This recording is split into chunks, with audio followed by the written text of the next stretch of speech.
Salam solusi. Teman-teman semua, kita hari ini akan menemui beberapa kelompok dan dalam kelompok ini nanti akan mendiskusikan sesuai dengan topik-topik yang sudah dibagi. Kita berharap ada masukan, ada kritik, ada pertanyaan dari kita yang sedang mengamati video ini. Mudah-mudahan ini menjadi salah satu bagian dari proses pembelajaran kita supaya kemudian hari kita menjadi lebih baik lagi.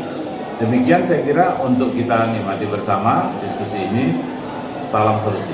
Assalamualaikum warahmatullahi wabarakatuh. Kami dari kelompok 7 membahas tentang memahami tentang epistemologi. Perkenalkan, nama saya Salsabila Mailana Nadira Syifa, NIM 0307221001, dan teman saya. Nama saya Ovi Ardila, NIM 0307221003. Kami dari jurusan Manajemen Pendidikan Islam Fakultas Ilmu Tarbiyah dan Keguruan. Langsung saja masuk ke dalam materi. Menurut kamu apa sih pengertian epistemologi itu? Epistemologi itu dia ada berbagai pengertian. Yang pertama itu dia cabang filsafat yang membahas tentang sumber, batasan, metode, dan kemungkinan pengetahuan manusia. Selain itu, epistemologi juga membahas tentang bagaimana manusia dapat memperoleh dan bagaimana cara mengetahui hal tersebut. Epistemologi membahas tentang berbagai konsep penting dalam pemahaman pengetahuan manusia, seperti kebenaran, kesalahan, metode ilmiah, dan jenis-jenis pengetahuan, seperti empiris, rasional, dan agama. Terus, epistemologi terdapat pula pembahasan tentang perbedaan antara pengetahuan dengan keyakinan, pandangan, atau opini itu. Jadi menurut kamu, mengapa epistemologi digunakan dalam ilmu filsafat?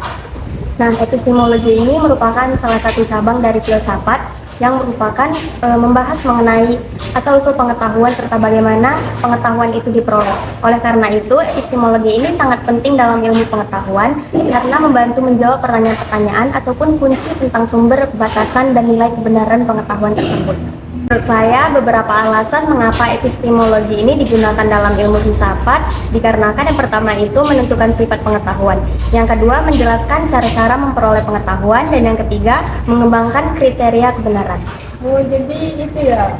Iya. Nah, kalau misalnya ada pengertian dari epistemologi, berarti ada metode-metode dalam epistemologi nih. Apa sih metode dalam epistemologi itu? Metode dalam epistemologi itu dia ada 5 metode. Yang pertama itu metode ilmiah. Metodenya metode yang paling utama, yang paling umum digunakan dalam memperoleh ilmu pengetahuan. Metode ilmiah ini dia melibatkan proses pengumpulan data, analisis data, dan penarikan kesimpulan. Yang kedua itu ada metode empiris. Metode empiris ini dia digunakan untuk memperoleh pengetahuan dengan melakukan pengamatan dan pengujian langsung pada objek yang ditelitinya. Yang ketiga itu ada metode rasional. Metode rasional ini dia digunakan untuk memperoleh pengetahuan dengan menggunakan logika dan pemikiran. Nah, yang keempat itu ada metode penelitian. Metode penelitian ini dia digunakan untuk memperoleh pengetahuan dengan melakukan penelitian yang sistematis dan terorganisir. Metode ini yang melibatkan proses pengumpulan data, analisis data, dan penarikan kesimpulan juga, sama kayak metode rasional tadi ya. Iya. Yang terakhir itu ada metode deduktif. Metode deduktif ini digunakan untuk memperoleh pengetahuan dengan menggunakan logikanya. Jadi gitu nih, 5 metode yang ada di dalam epistemologi. Nah, di dalam epistemologi itu pasti terdapat permasalahan yang ada di dalamnya kan. Nah, apa saja sih permasalahan yang ada di dalam epistemologi itu? Permasalahan dari epistemologi itu terdiri dari yang pertama, mencari tahu apa itu pengetahuan. Yang kedua, bagaimana manusia memperoleh pengetahuan. Yang ketiga, bagaimana membenarkan pengetahuan tersebut. Dan yang keempat, apakah sumber dari yang kita cari tersebut sah ataupun tidak. Oh, jadi itu dia permasalahannya. Berarti ada 4 permasalahan yang kurang lebih. Dalam epistemologi itu pasti ada yang mempengaruhi tentang ilmu pengetahuannya. Apa sih yang mempengaruhi epistemologi dalam pendidikan Islam? Epistemologi dalam pendidikan Islam itu sangat berpengaruh penting karena epistemologi ini dia membahas tentang sumber, metode, dan batasan pengetahuan manusia. Beberapa pengaruh epistemologi dalam pendidikan Islam itu dia ada, setahu saya itu ada 3 yang setahu saya itu. Yang pertama itu pemahaman tentang sumber pengetahuan. Dan gitu pemahaman tentang objektivitas pengetahuan, dan yang ketiga itu pemahaman tentang metode pembelajaran. Nah, yang setahu saya itu ada 3 ini pengaruhnya, kurang lebih gitu. Di dalam epistemologi itu pasti terdapat beberapa peran penting di dalamnya kan. Menurut kamu nih, peran penting apa sih dalam epistemologi itu untuk pengembangan ilmu pengetahuan? Beberapa peran penting epistemologi dalam pengembangan ilmu pengetahuan menurut saya itu yang pertama adalah menjelaskan sumber dan keberadaan pengetahuan. Yang kedua, mengembangkan metode ilmiah. Yang ketiga, menemukan nilai kebenaran. Dan yang keempat itu adalah mengajak kita untuk selalu berpikir kritis. Oh, jadi ada 4 ya kurang lebih. Menurut kamu apa sih perbedaan dari epistemologi barat dan epistemologi Islam itu?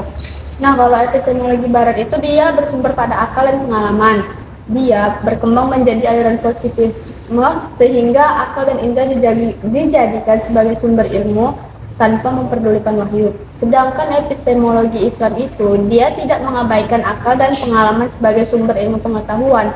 Namun terdapat hal yang penting bahwa wahyu merupakan sumber primer dalam epistemologi Islam, di mana wahyu untuk para nabi dan ilham untuk manusia yang bersumber dari hati. Jadi itu perbedaan antara epistemologi barat dan Islam.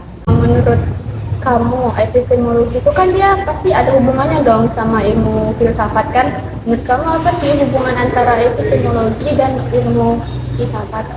Nah, epistemologi itu kan adalah cabang filsafat yang mempelajari sifat pengetahuan, bagaimana pengetahuan itu diperoleh dan bagaimana pengetahuan itu dapat dijustifikasikan. Epistemologi sangat erat kaitannya dengan ilmu pengetahuan karena ilmu pengetahuan sendiri adalah satu cara untuk memperoleh pengetahuan tentang dunia. Dalam konteks filsafat, ilmu pengetahuan menjadi subjek utama dari epistemologi. Epistemologi mempelajari bagaimana ilmu pengetahuan diperoleh, bagaimana metode ilmu pengetahuan dibentuk, dan bagaimana justifikasi ilmu pengetahuan dibuat. Epistemologi juga mempelajari perbedaan antara pengetahuan ilmiah dan pengetahuan lainnya, serta bagaimana ilmu pengetahuan dapat diandalkan. Berarti sangat erat lah kaitannya dengan ilmu filsafat ya. Mengapa sih epistemologi itu digunakan dalam ilmu filsafat? Epistemologi itu kenapa digunakan dalam ilmu filsafat? Karena dia itu sangat penting dalam ilmu filsafat karena membantu menjawab pertanyaan-pertanyaan kunci tentang sumber, batasan, dan nilai kebenaran pengetahuan. Selain itu, dia ada juga beberapa alasan mengapa epistemologi ini digunakan dalam ilmu filsafat. Tapi setahu saya itu, saya cuma mengetahui 3, kurang lebih sih gitu. Yang pertama itu dia menentukan sifat pengetahuan. Yang kedua itu menjelaskan cara-cara memperoleh pengetahuan, dan yang terakhir itu mengembangkan kriteria kebenaran. Jadi itulah dia kenapa epistemologi sangat penting dalam ilmu filsafat. Tapi pasti kalau misalnya kita mau tahu tentang epistemologi itu pasti ada caranya kan. Nah, bagaimana cara kita untuk mendapatkan pengetahuan epistemologi?